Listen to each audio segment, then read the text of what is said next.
Décolonisation saison 2, Haïti. Épisode 5, Nouveau désordre colonial. Bonjour.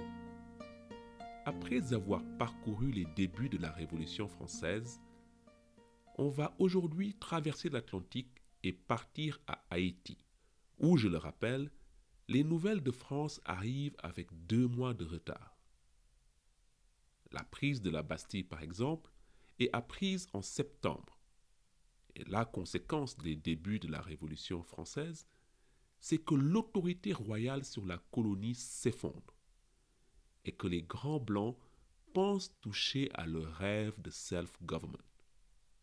Par exemple, les comités qui avaient élu illégalement des délégués pour les États généraux sortent du bois et se proclament en assemblée provinciale au nord, à l'ouest et au sud. Pour les petits blancs aussi, la prise de la Bastille est porteuse d'espoirs fous. Dans le nouvel ordre qui se profile, les petits blancs comptent bien se retrouver en haut de la pyramide. Alors, ils se mettent à singer les sans-culottes. La cocarde au plastron, ils prennent les armes et forment une garde nationale exclusivement blanche. Les contre-révolutionnaires, c'est d'abord bien sûr l'administration royale. L'autorité du gouverneur est contestée de toutes parts, et l'intendant, celui-là même, si vous vous souvenez, qui avait fait fermer la cour du Cap en 1787, eh bien l'intendant doit s'enfuir dans la précipitation en octobre pour échapper à la mort. Les autres contre-révolutionnaires, ce sont les gens de couleur. Pour eux, la révolution s'annonce comme le triomphe de l'aristocratie de la peau. Pire, les petits blancs ne cachent pas leur volonté de confisquer les biens des, je cite, bâtards de couleur. Fin de citation. Il y a donc un bloc révolutionnaire blanc qui fait face à l'administration royale et aux libres de couleur. Mais le ciel s'assombrit brusquement pour le bloc révolutionnaire quand les premiers échos de la Déclaration des droits de l'homme et du citoyen arrivent sur la colonie en octobre 1789. C'est là une menace existentielle. Cela risque de donner encore plus d'idées aux livres de couleur, et je ne vous dis même pas si ce virus arrive aux oreilles des esclaves. Bref, ça craint. Les colons prennent alors le taureau par les cornes avec des mesures de quarantaine strictes. Les individus d'origine africaine ne peuvent pas débarquer au Cap français. La poste du Cap intercepte tout courrier adressé à des gens de couleur et les journaux français sont interdits. Mais c'est peine perdue. La nouvelle se répand quand même dans la colonie, amenant les Blancs à utiliser la force pour empêcher toute mention de la déclaration. En janvier 1790, la colonie reçoit l'autorisation du ministère des colonies pour former une assemblée provisoire. Mais comme les directives du ministère ne sont pas plus précises, le bloc patriotique blanc se donne le code électoral qui l'arrange. En février, tous les blancs résidant dans la colonie depuis 1 an minimum sont appelés aux urnes. L'alliance entre les grands et les petits blancs est donc scellée sur le dos des propriétaires de couleur exclus de la nouvelle assemblée, dont la devise est, je cite, « Notre union fait notre force ». Fin de citation. Cette devise sera, ironie du sort, plus tard adoptée par la République haïtienne. C'est en avril 1790 que la nouvelle assemblée suprémaciste blanche se réunit à Saint-Marc, une ville qui est située aussi loin du Cap français que de Port-au-Prince, c'est-à-dire les 2 villes où sont stationnées les troupes royales. La plupart des planteurs rallient Saint-Marc et les assemblées provinciales cessent de fonctionner, sauf une, l'assemblée du Cap français au nord. En effet, L'Assemblée du Cap comprend plusieurs négociants proches des compagnies métropolitaines et de l'administration royale. Elle se pose donc en concurrente de la nouvelle Assemblée. Les élus les plus radicaux partent à Saint-Marc et les plus conservateurs restent au Cap. Dès le début, l'Assemblée de Saint-Marc marque son indépendance. Elle se proclame Assemblée générale et non coloniale, comme le veut le ministère. Elle contourne l'autorité du gouverneur, elle vote des décrets et les fait appliquer sans consultation, ce qui commence à inquiéter l'Assemblée du Cap. Mais Saint-Marc va plus loin encore. Elle se dote de bases constitutionnelles et se donne les pleins pouvoirs pour gérer non seulement les lois de la colonie, mais aussi son commerce extérieur.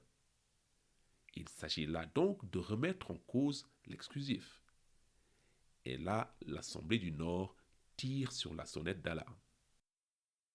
Et c'est sur ces entrefaites que Saint-Marc prend connaissance du décret du 8 mars qui, je le rappelle, offre l'autonomie politique aux planteurs, mais maintient le système de l'exclusif.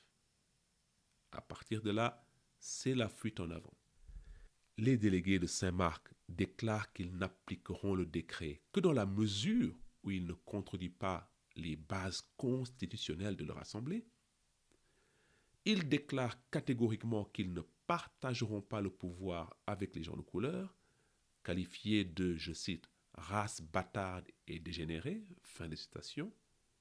Et enfin, pour faire bonne mesure, Saint-Marc ouvre tous les ports de la colonie au marché étranger, en violation du décret du 8 mars. Alors là, c'en est trop pour le gouverneur et l'Assemblée du Cap. Et en juillet 1790, des troupes parties du Cap et de Port-au-Prince convergent vers Saint-Marc pour disperser l'Assemblée. Bon, la plupart des délégués se soumettent ou démissionnent. Mais 85 d'entre eux fondent la résistance. Ils profitent d'une mutinerie à bord d'un navire ancré dans le port de Saint-Marc qui s'appelle le Léopard. Et ils prennent ce navire pour s'enfuir vers la métropole le 7 août. À leur arrivée à Paris, en octobre 1790, ils reçoivent un accueil glacial de Barnave et de la commission coloniale, qui les tense pour leurs actions séditieuses, mais ils sont néanmoins autorisés à rester et la plupart rejoignent le club de l'hôtel Massiac. Voilà pour le bloc révolutionnaire blanc, qui commence à se fissurer. Mais pendant que cela se passe, on ne sait pas grand-chose de ce que pensent les Noirs de la Révolution. On sait que les esclaves sont au courant, malgré les efforts pour empêcher l'information de circuler, et en juillet 1789 par exemple, Julien Raymond reçoit de son frère une lettre où celui-ci lui dit que leurs esclaves s'agitent et savent que la cocarde bleu, blanc, rouge arborée par les Blancs est synonyme de liberté et d'égalité. Mais en même temps, les esclaves continuent de mourir dans les habitations, sans cesse remplacés par de nouveaux Africains. Par exemple, 30 000 Africains arrivent pour la seule année 1790. Ces nouveaux arrivants, qui ne parlent ni créole ni français, seront à la pointe du soulèvement de 1791.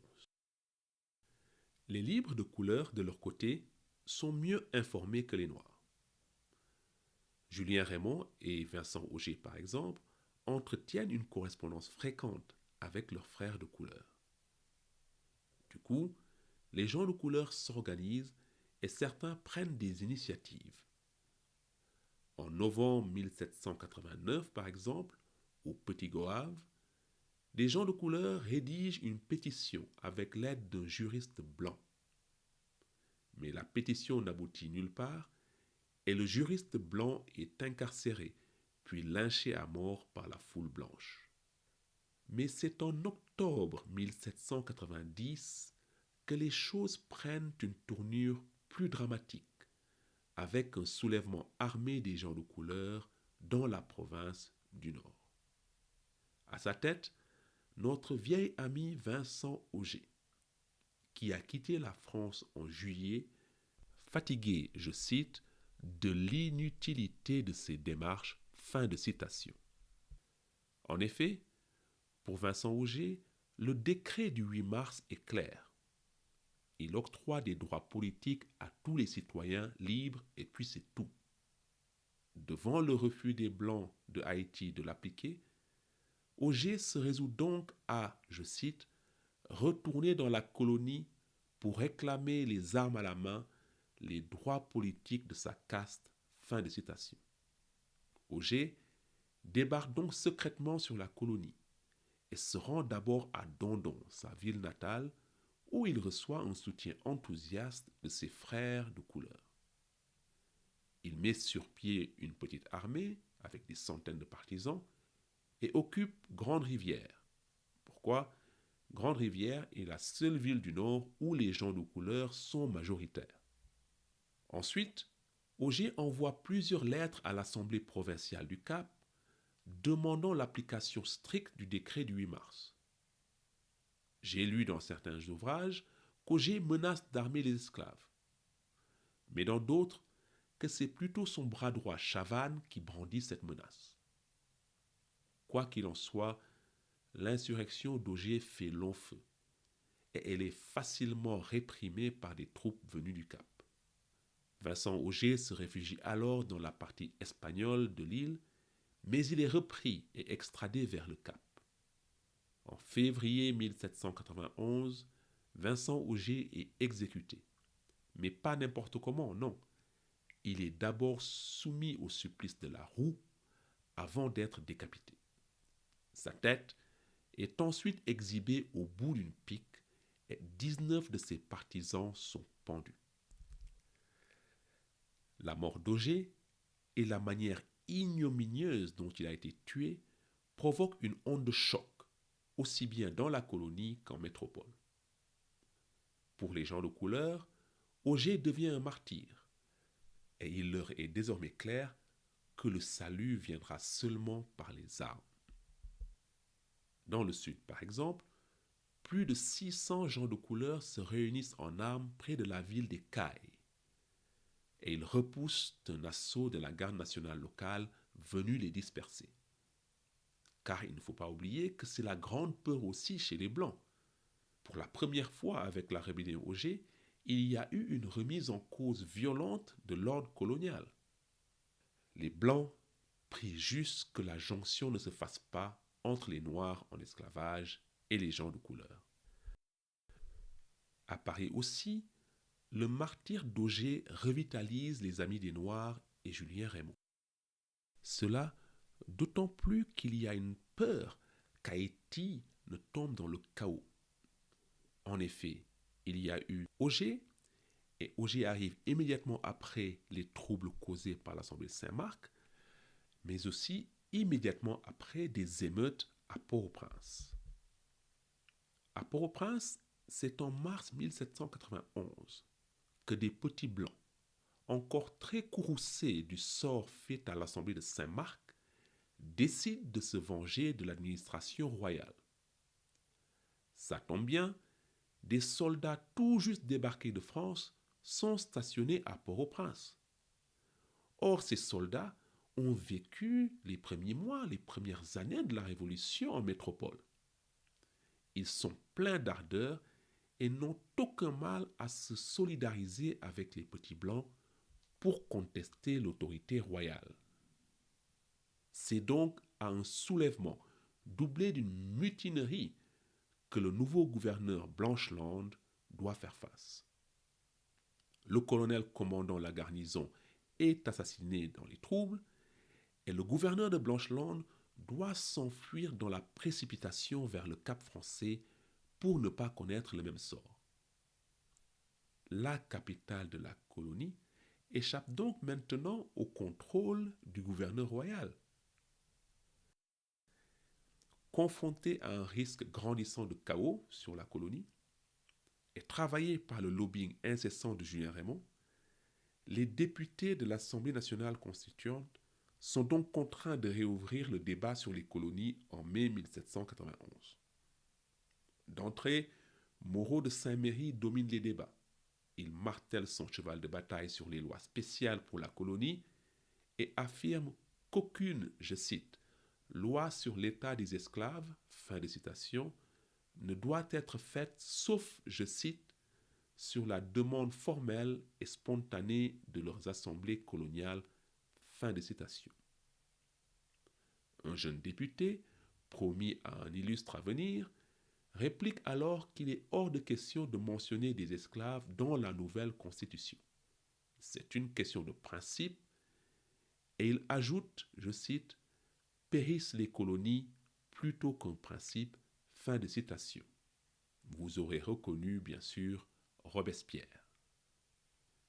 Julien Raymond est aussi invité à s'adresser à la constituante, et il fait simple.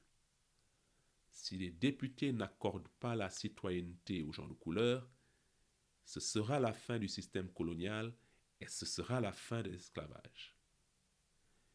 Il termine aussi par une apostrophe à l'Assemblée en disant, je cite, « L'Assemblée nationale serait-elle moins juste qu'un despote ?» Il fait remarquer là que même le Code noir accorde la citoyenneté aux gens de couleur une fois qu'ils sont affranchis. En fin de compte, un compromis bancal est trouvé.